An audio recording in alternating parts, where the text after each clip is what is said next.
Now, Facebook has come under fire for censoring the now iconic photograph of former President Donald Trump right after the assassination attempt. Users were complaining that their Facebook accounts were categorising the image as altered, with an explanation then saying independent fact-checkers reviewed a similar photo and said it was altered in a way that could mislead people. And Meta has tried to defend this. Well, to discuss, let's bring in now the CEO of Libonet, Andrew Lowenthal. Andrew, great to have you in Australia once again. Likewise. So, look, we are seeing the odd censorship, and it does seem to be growing, of big tech over Donald Trump. What was Facebook's response to this censoring of the most iconic photograph to come out of what was now a very historic event? Sure. Well, apparently there was another photograph that was circulating that was doctored, and the AI system and other systems they were using to identify what they considered false information flagged this one up as well.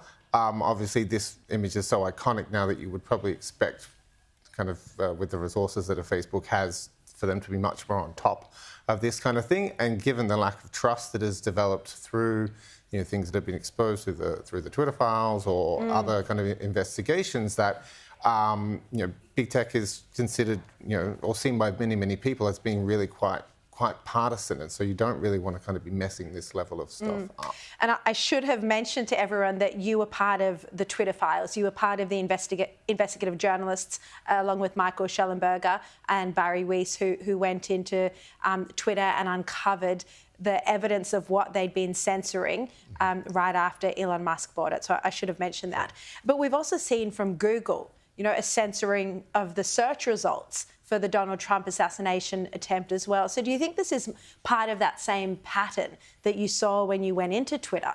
Oh, I mean, obviously we don't 100% know, because there's no kind of specific receipts to explain to us why that has happened. There's a certain level of plausible deniability. But again, the trust is broken down so much, I think, by a huge swathe of not just the American public, but the public at large in, are these big tech companies really properly managing what is now essentially the public square?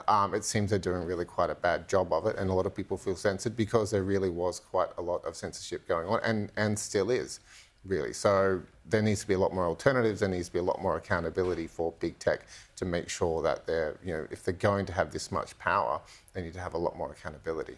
Well, it's interesting because in Australia, there is a push by our government to make big tech accountable, but not from, the aspect of censoring one side of politics, but from misinformation. And there's this very controversial misinformation bill. You've looked at it in some detail, and you've even made a submission to the Communications Minister, Michelle Rowland. What do you think the main problems are with formalising misinformation in legislation? Well, one is, do you trust politicians to be the arbiters, or bureaucrats to be the arbiters of truth? I think most people would put them absolutely very low down in trustworthiness. The other is that, who is actually getting policed? I think that we've seen that the people who get kind of policed online tend to be at the bottom of the food chain, and they're not the people at the top of the food chain. The kind of, if you want to police mis and disinformation or hate speech as well, you should be looking at the government, politicians, corporations, etc., who have the most power and the most capacity to spread misleading claims. And we saw during the COVID pandemic, and this was under a coalition government, by the way, that the Home Affairs Department was censoring, about 4,000 posts where people had been critical of mask mandates, COVID vaccines. So none of that freedom of speech was allowed during the COVID pandemic.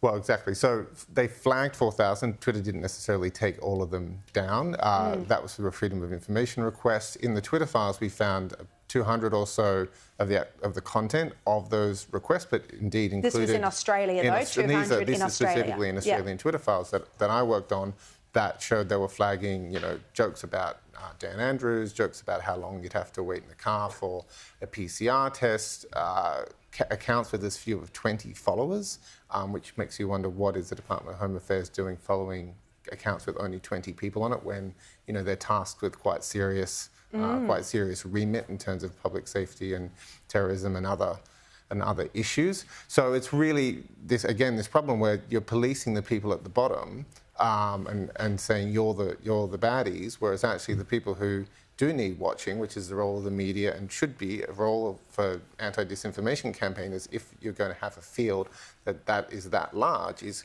concentrate on the people with the most power, not on the people on the street. We've also got an e-safety commissioner who's spoken out about mis and disinformation. She previously was, a woke Silicon Valley involved, an executive, and now she's come to Australia, originally appointed to the role by former Prime Minister Malcolm Turnbull, but is still in the role under the Labor government. So this again says something about where Australia is headed.